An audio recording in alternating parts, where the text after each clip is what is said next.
Okay,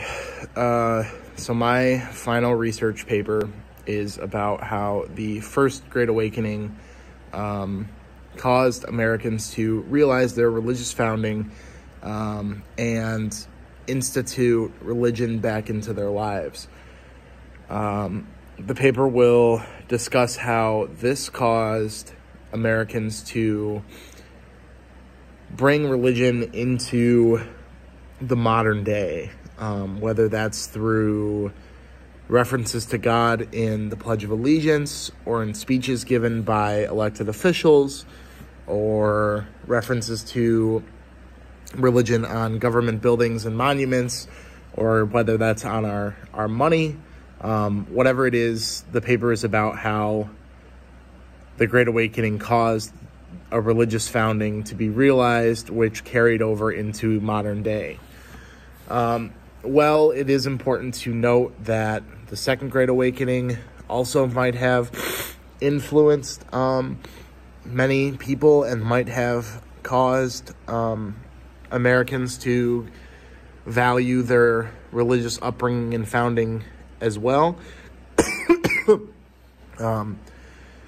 This paper focuses on the First Great Awakening because it played a much more significant role in shaping our country because of when it happened. So because it happened in the 1730s and 40s, in the 1770s when the Constitution, the 1780s when the Constitution was written, and a lot of the government was being structured and a lot of these references were created, it was because of the Great Awakening that many of our founding fathers had experienced in their lifetimes. The founding fathers were also seen as very religious men and were deified by some, and some people believe that they are men who were touched and influenced by God. So by discussing their role in creating this modern American religious identity, it's important to mention how the founding of the places they came from influenced their beliefs and values.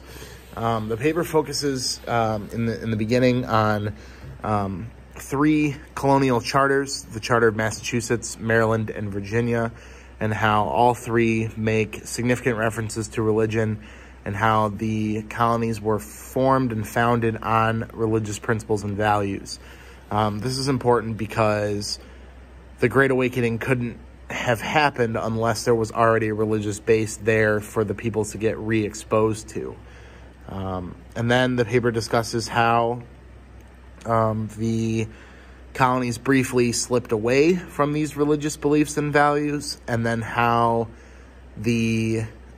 Great Awakening brought that all back and made people realize the significance and importance of religion, not only to the creation and founding of their colony, but also to their lives in the late 1700s.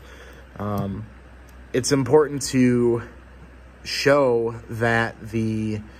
colonists had a religious founding because during the Revolution, it gave them another reason to keep fighting, was to protect that religious foundation, or that principle of religious freedom that was set by the people who came before them, their predecessors, and gave them a reason to fight in the American Revolution. Then the paper will go on to discuss how the formation of the country led to significant references to religion, and how these religious references have carried over into more modern times. And then we'll wrap up with discussing how the Great Awakening was significant once again, and just retouching on all those points previously made in the paper.